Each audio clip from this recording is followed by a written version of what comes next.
Isang kakaibang bagay ang bumagsak mula sa kalangitan. At ang unang mga taong nakasaksi sa kapangyarihan nito ay hindi mga siyentipiko, sundalo o opisyal ng gobyerno. Sila ay dalawang matatandang taong mag-isang naninirahan sa isang liblib na lugar. Dumating ang dalawang ahente ng gobyerno na nakasuot ng maskara sa kanilang tahanan. Sinalubong sila ng isang matandang babae na halatang takot na takot. Dinala niya ang mga ahente sa kanyang van upang ipakita ang kalagayan ng kanyang asawa. Naroon ang matandang lalaki, nakaupo at paulit-ulit na binubulong ang parehong salitang Espanyol. Rebirth. Ayon sa kanyang asawa, maraming taon nang bulag ang matanda. Ngunit matapos may bumagsak na bagay sa kalapit na lugar, bigla raw bumalik ang kanyang paningin. Parang kusang naayos at gumaling ang kanyang katawan. Iyon mismo ang dahilan kung bakit naroon ang mga ahente. Hiniling nilang makita ang lugar kung saan bumagsak ang misteryosong bagay. Dinala sila ng babae sa malawak at bakanting lupain. Ngunit ang tanging natira na lamang doon ay isang nasunog na bakas ng impact sa lupa. Ano man ang bumagsak doon ay matagal nang naglaho. Pagkatapos nito, lumipat ang kwento kay David. Si David ay isang mekaniko sa isang pabrika ng sasakyan. Ngunit sa emosyonal na aspeto, para na siyang wasak. Una natin siyang nakita sa isang sementeryo habang nakikipag-usap sa puntod ng kanyang yumaong asawang si Jane. Sinabi niya rito na nagbago na ang mundo. Lahat ng tao ay natatakot, punong-puno ng tensyon ng bansa, at kumikilos ang mga tao na parabang may napakalaking sakunang paparating. Binanggit din niya ang kanilang anak na si Annabelle na pauwi na mula sa kolehiyo. Sa kabila ng kanyang mga pinagdaraanan, ipinagmamalaki pa rin ni David ang kanyang anak.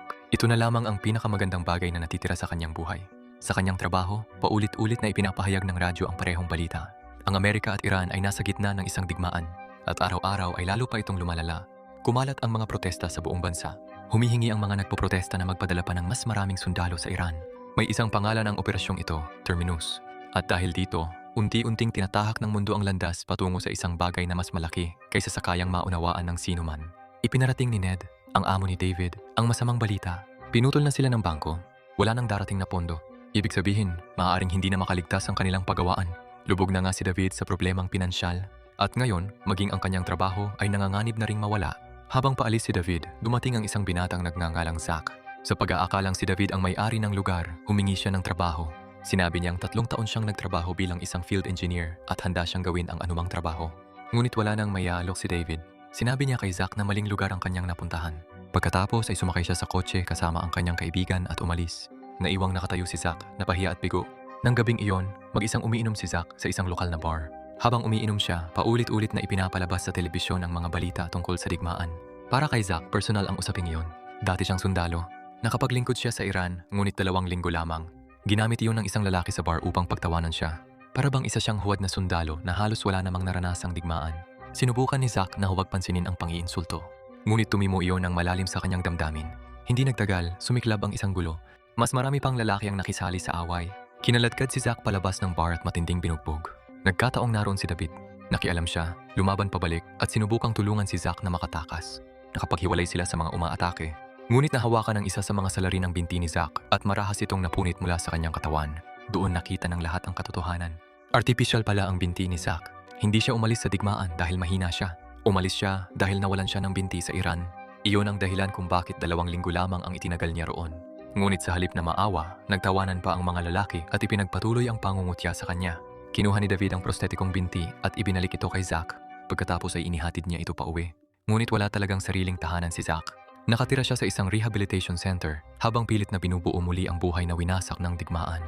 Pagbalik ni David sa kanyang bahay, nadatnan niya si Annabelle na naghihintay. Gumawa pa ito ng birthday cake para sa kanya. Ngunit mabilis na nawala ang masayang sandali. Sinabi ni Annabelle na napatalsik siya sa kolehiyo. Hindi kasi nabayaran ang huling 2 bayarin sa matrikula.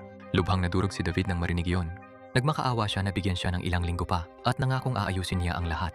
Ngunit kilala ni Annabelle ang kanyang ama. Ayaw niyang gumawa si David ng isang desperadong hakbang para lamang mailigtas ang kanyang kinabukasan. Nang gabing iyon, mag-isang nakaupo si David habang nilalamon ng konsensya at pagkakasala. Inabot niya ang bote ng alak ngunit wala na itong laman. Kaya nagmaneho siya palabas upang bumili pa. Habang nasa daan, may isang bagay sa kalangitan ang nakakuha ng kanyang pansin. Isang maliwanag na bagay ang bumagsak mula sa himpapawid sa hindi kalayuan. Para bang may bahagi ng langit na napunit at nahulog sa lupa. Nabigla si David. Nawalan siya ng kontrol sa sasakyan at bumangga ito sa isang kanal sa gilid ng kalsada. Matindi ang kanyang mga tinamong sugat. Halos mawalan na siya ng malay. Sa mga huling sandaling iyon, nakita niya ang kanyang yumaong asawang si Jane na nakatayo sa malapit. Sa halip na humingi ng tulong, sinundan niya ito. Inakay siya ni Jane sa gitna ng kadiliman patungo sa lugar kung saan bumagsak ang misteryosong bagay. At nang marating ni David ang lugar na iyon, hindi ipinakita ng pelikula kung ano ang sumunod na nangyari. Sa halip iniwan nito ang mga manonood sa isang tanong. Si David ba ang unang nakatagpo sa meteorite? O ang misteryosong bagay na iyon ang unang nakatagpo kay David? Lumipat ang eksena sa anak ni David na si Annabel. Kinabukasan, nagising siya sa isang bahay na lubos na walang laman. Wala si David. Alam ni Annabel na wala ng trabaho ang kanyang ama at wala itong dahilan upang umalis ng maaga. Dahil dito, lalo siyang kinabahan. Tinawagan niya ang pulisya, ngunit karaniwan lamang ang naging sagot ng mga ito. Hindi pa sapat ang haba ng oras na nawawala si David upang maituring na opisyal na nawawala. Kailangan muna niyang maghintay ng 24 oras bago sila makakilos. Ngunit hindi kayang maghintay ni Annabel. Pakiramdam niya ay bawat minutong lumilipas ay parang isang pintuang unti-unting nagsasara. Kaya kinuha niya ang kanyang mga susi at nagmaneho. Sinisikap niyang kumbinsihin ang sarili na baka nag-aalala lamang siya ng sobra. Ngunit hindi tumitigil sa panginginig ang kanyang mga kamay. Kung hindi kikilos ang pulisya, siya mismo ang kikilos. Dahil ang kanyang ama na lamang ang natitira sa kanya. Ang una niyang pinuntahan ay ang garahe kung saan dating nagtatrabaho si David. Doon niya nakilala si Ned, ang dating amo ng kanyang ama. Iginagalang ni Ned si David, ngunit sinabi rin niya ang mapait na katotohanan. Ayon sa kanya, nabubuhay ang mabubuting tao sa pag-asa, ngunit hindi nababayaran ng pag-asa ang mga bayarin. Sinabi rin niyang nalulungkot siya para sa nangyari sa kanyang ina, ngunit wala roon si David, kaya ipinagpatuloy ni Annabel ang paghahanap. Sinundan niya ang parehong rutang dinaanan ng kanyang ama noong nakaraang gabi, hanggang sa makita niya ang sasakyan nito na nakataob sa gilid ng kalsada. Agad siyang tumakbo patungo rito habang inihahanda ang sarili sa pinakamasamang maaaring makita. Ngunit walang laman ang sasakyan, walang bangkay, wala ring anumang palatandaan kung saan nagtungo si David. Napaatras siya at bumalik sa sarili niyang sasakyan habang umiiyak. Handa na sana siyang umalis. Ngunit bigla niya itong nakita. Nakatayo si David sa kanyang harapan. Balot ng dugo ang katawan nito at halos hindi makapagpaliwanag sa nangyari. Agad siyang isinakay ni Annabel sa kotse. Pagkatapos ay dali-dali niya itong dinala sa ospital. Habang nasa ospital, patuloy na nakakakita si David ng mga sulyap ng kanyang yumaong asawang si Jane. Para bang ginagabayan siya nito. Ngunit para sa ibang tao, tila epekto lamang iyon ng matinding trauma at pinsalang kanyang naranasan. May itinatanong ang doktor kay Annabel na tila imposible. Totoo bang minsang nag-donate si David ng isa niyang kidney para kay Jane? Sumagot si Annabel ng oo. Ngunit nabigo ang transplant dahil hindi tinanggap ng katawan ni Jane ang kidney. At ang pagkabigong iyon ay isa sa mga dahilan ng kanyang pagkamatay. Pagkatapos ay ibinahagi ng doktor ang isang nakakagulat na natuklasan. Ayon sa mga record medical, isa na lamang dapat ang kidney ni David. Ngunit ipinakita ng mga bagong pagsusuri na mayroon siyang 2 kidney. At pareho pang ganap na malusog. Nagulat si Annabel sa narinig. Ngunit sa mga sandaling iyon, ang pinakamahalaga sa kanya ay mabuhay ang kanyang ama. Matapos ma-discharge si David mula sa ospital, inuwi siya ni Annabel. Nang gabing iyon, lalo pang naging mabigat ang mga balita sa telebisyon. Parang pinipigilan ng buong bansa ang kanilang paghinga habang naghihintay sa maaaring mangyari. Nagbabala ang Iran at China sa Amerika. Ayon sa kanila, kung hindi ito uurong, maaaring mauwi ang sitwasyon sa isang digmaang nuklear. Hindi na lamang ito usapin ng politika. Unti-unti nang pumapasok ang digmaan sa bawat tahanan. Para itong isang countdown na hindi maaaring patayin o takasan. Inamin ni David kay Annabel na patuloy niyang nakikita si Jane. Sinubukan ni Annabel na ipaliwanag na marahil ay epekto lamang iyon ng aksidente. Ngunit ng gabing iyon, muli na namang nagkaroon ng pangitain si David. Nagpakita si Jane sa labas ng bahay. Sinabi nitong ilipat niya ang meteorite sa isang ligtas na lugar. Pagkatapos ay sinabi nitong kailangan niyang iligtas ang kanilang anak. Ipinakita rin nito kay David ang isang kinabukasang puno ng apoy nuklear at mga lungsod na nasusunog. Pinaniwalaan ni David ang lahat ng kanyang nakita. Mula sa sandaling iyon, nagsimula siyang maghanda para sa katapusan ng mundo. Samantala, sa isang pasilidad pang-agham ng gobyerno, inutusan ng 2 ahente na itigil na ang investigasyon tungkol sa meteorite. Dahil sa lumalalang digmaan at mga protestang humihiling ng karagdagang mga sundalo, nais ng kanilang mga nakatataas na ituon nila ang pansin sa mas agarang banta sa pambansang seguridad. Ngunit alam na ng 2 ahente na hindi ordinaryong bato ang bumagsak mula sa kalangitan. May dala itong isang buhay na organismo, isang nilalang na nakapagpanumbalik ng paningin ng matandang lalaking matagal ng bulag. At upang maunawaan kung paano ito gumana, pinatay nila ang matandang lalaki. Ngayon, ang katawan ng matandang lalaki ay pinag-aaralan sa isang laboratorio na parang isa lamang siyang eksperimento. Kinabukasan, pinuntahan ni David si Zack at inalok ito ng trabaho. Dahil desperado na si Zack, agad siyang sumama. Dinala siya ni David sa lugar kung saan bumagsak ang misteryosong bagay. Magkasama nilang binuhat ang kakaibang bagay at isinakay ito sa sasakyan. Sa mismong sandaling na hawakan ito ni Zack, may kakaiba siyang naramdaman. Hindi ito parang bato, para itong isang buhay na nilalang. Dinala nila ito at itinago sa garahe ni David. Nang gabing iyon, umuwi si David at nadatnang inaayos ni Annabel ang mga lumang gamit ni Jane. Gusto na niya itong alisin sa bahay. Naniniwala siyang nakakulong pa rin si David sa nakaraan at hindi makabitaw sa alaala ng kanyang asawa. Ngunit hindi kayang pakawalan ni David si Jane. Sinabi niya kay Annabel na hindi niya maaaring kalimutan ang kanyang ina na para bang hindi ito kailanman nabuhay. Samantala, sa rehabilitation center, nagsimulang sumakit ng matindi ang nawawalang binti ni Zack. Palakas ng palakas ang sakit. Pagkatapos ay nagsimulang tumulo ang dugo mula sa lumang sugat. Napagtanto ni Zack na nagsimula lamang ito matapos niyang mahawakan ng meteorite.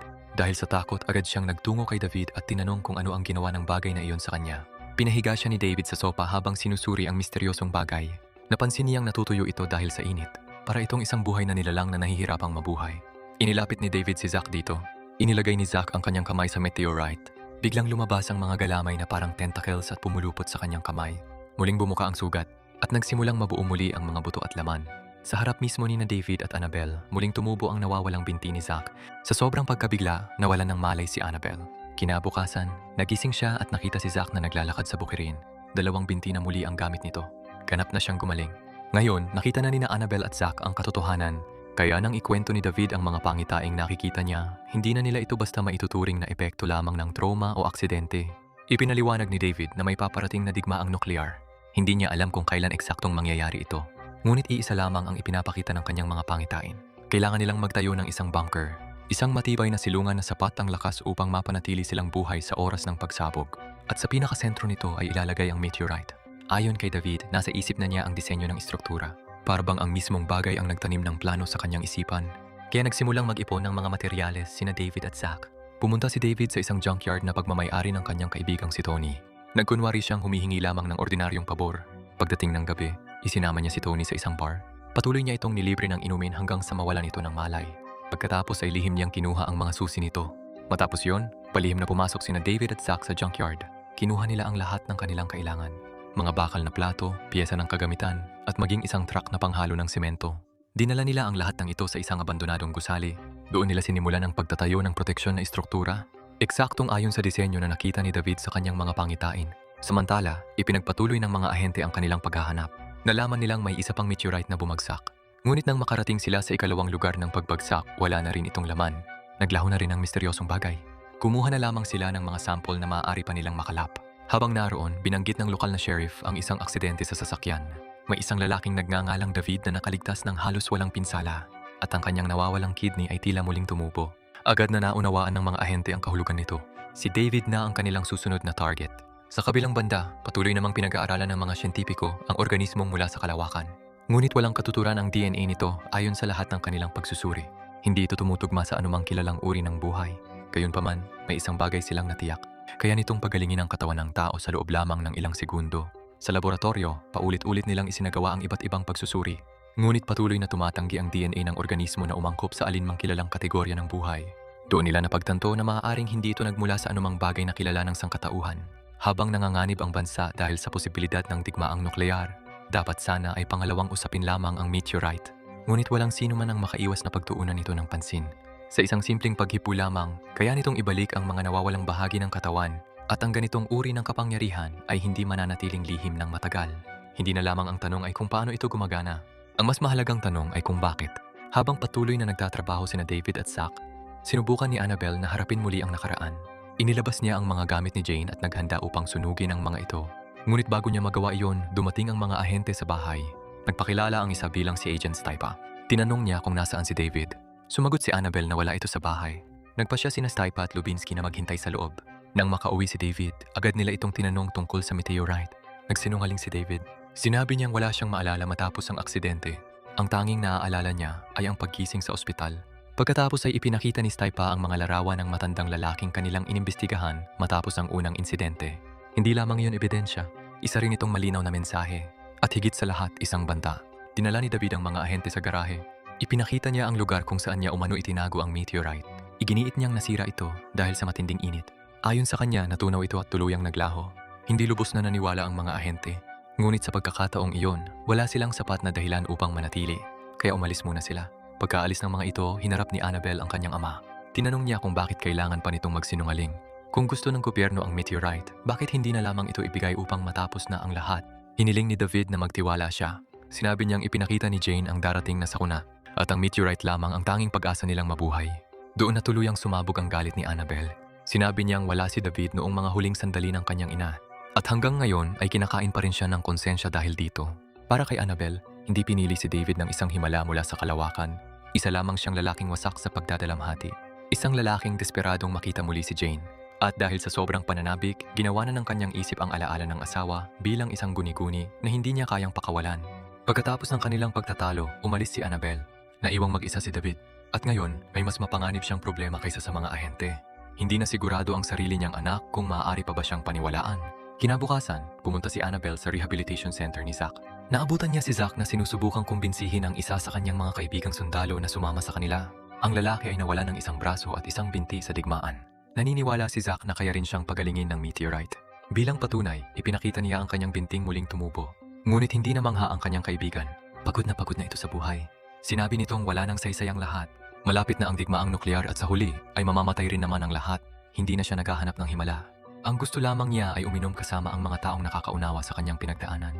Napagtanto ni Zack na hindi niya maaaring pilitin ang sino man na maniwala, kaya umalis na lamang siya. Ngunit sa mismong sandaling lumabas sina Zack at Annabelle ng gusali, naghihintay na ang mga ahente. Agad silang dinakip at isinakay sa sasakyan. Samantala, may sarili ring suliranin si David. Dumating si Tony, ang may-ari ng scrapyard na ninakawan niya. Galit na galit ito at humihingi ng paliwanag. Sinubukan ni David na pakalmahin siya. Ngunit nauwi ang kanilang pagtatalo sa pisikal na komprontasyon. Sa gitna ng kanilang pag-aagawan, aksidenteng napatay ni David si Tony. Natigilan siya sa sobrang pagkabigla. Hindi iyon ang kanyang intensyon. Sinisikap lamang niyang iligtas ang kanyang anak. Ngunit ngayon, dahil sa misyong ito, nakapatay siya ng isang tao. Kalaunan, sinunog niya ang katawan ni Tony. Hindi dahil wala siyang konsensya, kundi dahil napakabilis ng mga pangyayari. Papalapit ang digmaan. Patuloy siyang hinahanap ng mga ahente. At naniniwala siyang wala na silang sapat na oras. Sa kabilang panig, nakagapos sina Zack at Annabelle habang iniimbestigahan ng mga ahente. Binasa ni Agent Stipa ang record ni Zack at doon niya nakita ang katotohanan. Alam na niya ngayon na minsang nawala ng binti si Zack sa digmaan. Ngunit sa kasalukuyan ay ganap na itong maayos. Isang bagay na hindi maaaring mangyari sa normal na paraan. At para kay Stipa, sapat na itong patunay na si David at ang meteorite ang susi sa lahat ng kanilang hinahanap. Ayon sa mga record, nawala ng binti si Zack sa isang misyon sa digmaan. Ngunit ngayon ay ganap na itong normal. Nais malaman ni Stipa kung paano nangyari iyon. Ngunit tumanggi si Zack na magsalita. Nagsimula si Stipa na kutyain at pilitin siya. Nang hindi pa rin ito nagsasalita, binugbog niya si Zack. Sa kabila ng pananakit, nanatiling tahimik si Zack. Pagkatapos ay si Annabelle naman ang tinanong ni Stipa. Ngunit hindi rin siya nagsiwalat ng anumang impormasyon. Patuloy na sinakta ni Stipa si Zack. Umaasa siyang mababasag ang loob ni Annabelle kapag nakita niya ang paghihirap nito. Bago pa lumala ang sitwasyon, kumilos si David. Nagsimula siya ng apoy sa labas upang mailayo ang atensyon ng mga ahente.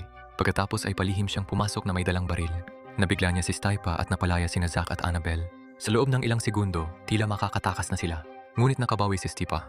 Nagpaputok siya ng baril at tinamaan si Annabelle. Parang tumigil ang mundo ni David. Ang nag-iisang taong sinisikap niyang iligtas ay naghihingalo ngayon sa kanyang mga bisig. Agad nilang isinugod ni Zack si Annabelle sa lihim na istrukturang matagal nilang ginagawa. Nasa loob nito ang sisidlang kinalalagyan ng meteorite. Naniniwala si David na hindi lamang ito nakapagpapagaling, naniniwala siyang kaya rin itong magbalik ng buhay. Inilagay niya si Annabelle sa loob at naghintay, ngunit walang nangyari. Nawasak ang pag-asa ni David. Lahat ng paghahanda, lahat ng pangitain, lahat ng sakripisyo, ginawa niya ang lahat para kay Annabelle. Ultrengado ay wala na siya. Sa sobrang dalamhati, muntik na niyang sirain ang buong istruktura, halos sunugin na rin niya ito. Ngunit bago niya magawa iyon, may himalang naganap. Lumabas si Annabelle mula sa sisidlan. Buhay siya. Muling ibinalik ng meteorite ang kanyang buhay. Hindi pa man nakakabawi si David sa pagkagulat, dumating ang mga ahente. Nagpaputok si Stipa at tinamaan si David. Bumagsak siya sa lupa. Agad namang nakakuha ng baril si Zack at gumanti ng putok. Tinamaan si Stipa. Nadamay rin si Lubinsky sa kaguluhan. Nasugatan din si Zack habang nagpapatuloy ang putukan. At pagkatapos ay narinig nila ito. Isang malayong pagsabog. Isang tunog na sapat upang magpahiwatig na ang kinatatakutan nilang lahat ay nagsimula na. Nagsimula na ang digmaang nuklear. Sa kalangitan, isang napakalaking pagsabog ang umangat at nilamon ang tanawin. Ngayon, ilang segundo na lamang ang natitira.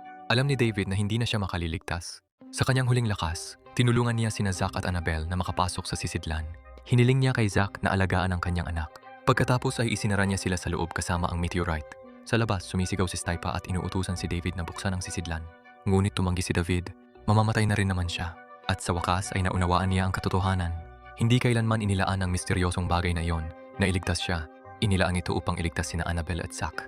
Habang papalapit ang nakamamatay na alon ng pagsabog, nakita ni David si Jane sa huling pagkakataon. Siya ang naging huling paalam nito sa mundo. Sa loob ng sisidlan, unti-unting napuno ng tubig ang silid. Lumubog sina Annabelle at Zack sa isang malalim na pagtulog. Kasama nila ang nilalang mula sa kalawakan. Samantala, sa labas, nilamon ng apoy ng digmaang nuklear ang lahat. Pagkatapos nito, tumalon ang kwento sa napakalayong hinaharap. Hindi mga araw, hindi rin mga taon, kundi mga siglo ang lumipas. Sa wakas ay bumukas muli ang sisidlan. Nagising sina Annabelle at Zack. Ngunit ang mundong kanilang nasilayan ay hindi na ang mundong kanilang iniwan. Wala na ang sangkatauhan. Matagal nang naglaho ang radyasyon. Nabawi na ng kalikasan ang mga guho ng dating sibilisasyon. Natapos na ang lahat ng dati nilang nakilala, ngunit sila ay buhay pa rin. At sa tahimik at bagong mundong iyon, maaaring sina Annabelle at Zack ang maging simula ng panibagong yugto ng sangkatauhan. Diyan nagtatapos ang terminus. Hindi sa pagkaligtas ng mundo, kundi sa pagkaligtas ng dalawang tao na nabuhay ng sapat na matagal upang muling simulan ang lahat.